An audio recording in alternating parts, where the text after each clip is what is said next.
Now, rapper and music mogul Sean Diddy Combs was in court for jury selection today. He's facing 5 criminal counts, including sex trafficking by force, fraud or coercion, transportation for purposes of prostitution, and racketeering conspiracy. Alex, if he's ultimately found guilty, he may never see the outside of a jail cell again. He may die behind bars. No, and that is a sad reality that is probably going to happen. And listen, I am not on Puff Daddy's side whatsoever. The tape of him beating his fiancée at the time is absolutely disgusting. But it is absolutely crazy to think that Puff Daddy is going to go to jail for sex trafficking, for throwing parties that people all willingly went to. You know, influential people went to these parties, you know, similar to these Epstein parties. So there's just a lot of weird stuff at play. And it's kind of sad that, you know, a guy that was once arguably the top rapper, top producer, you know, in the entire, industry is now going to potentially, die behind bars. It's just a very tragic story. And I don't even think Hollywood could have written it. Well, it's a self-inflicted tragedy, but you're right. There were a lot of high-profile, very famous people who attended these parties. Are we expecting to hear any of those names in court? Are they fearful of what may be revealed throughout this trial? I mean, I would think that they would be very nervous. You saw Jay-Z going after, Tony Bobulinski or Tony Busby. I forget the Texas attorney, but I'm just saying there's a lot of influential celebrities that could go down with the ship. And I know that they want Puff Daddy to take some sort of deal so that he doesn't have to actually go to court. So Puff Daddy knows that. He knows that he has a little negotiating power. And that's why he hasn't accepted the plea deal, because he knows that he can, he knows where the bodies are buried.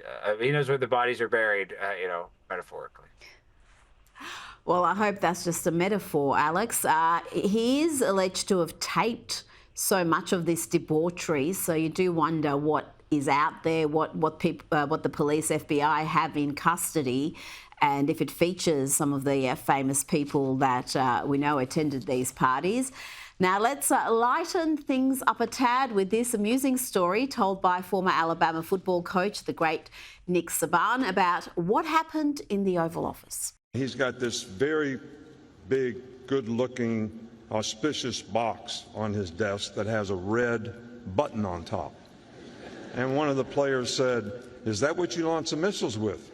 And he said, "Well, push it and find out." Player said, "No, I don't want to do that." He said, "Oh, go ahead, push it, see what happens, find out." So Rashawn Evans finally got the guts up, went over, pushed the red button. Some lady came in with a Coke on a tray. We're getting all these amusing stories. We've got people within the football fraternity who are no longer terrified of being associated with Trump, being pictured with Trump. It's a very different dynamic than just a few years ago during his first term. No, and Rita, I graduated from LSU, Louisiana State University, and so it tells you that I'm not the smartest guy in the world. But Alabama's our rival, and even though that I detest Alabama, hearing this story and hearing Coach Saban talking about how they thought it was so funny, and Trump basically trolled the Rashawn Evans or the player to press the button, thinking that he was going to start nuclear war. I love it. I'm so happy that he trolled Alabama. This is the president we wanted. Joe Biden doesn't have that sense of humor. Joe Biden doesn't have any funny buttons or gimmicks to play on the Alabama Crimson Tide. So that's why we love Donald Trump, because he's a man of pizzazz and style and grace. I love that the players still pressed that button, even suspecting that it could launch some sort of a nuclear weapon somewhere. He still was curious enough to press the button.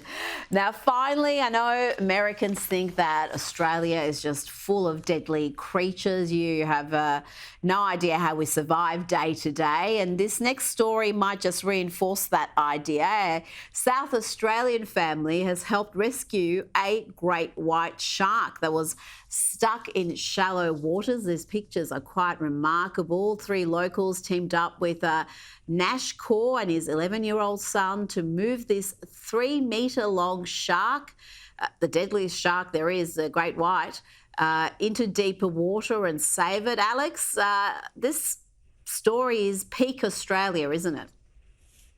I know Aussies are just fearless, and that's why a lot of Americans, I think we like Aussies and we get along so well because they're kind of just like people from Florida. They're insane. They're willing to save a shark. This is a typical, occurrence that happens in the state of Florida. So there's a lot of similarities. And that's why, listen, when you see on TikTok those big spiders, though, Rita, that is scary. We see that in America. We think there's all these big spiders. But everybody talks about how great Australia is, so I need to be there. I'm gonna be there. 2025. The spiders are big. And Wonderful. Can't wait. Alex Stein, thank you.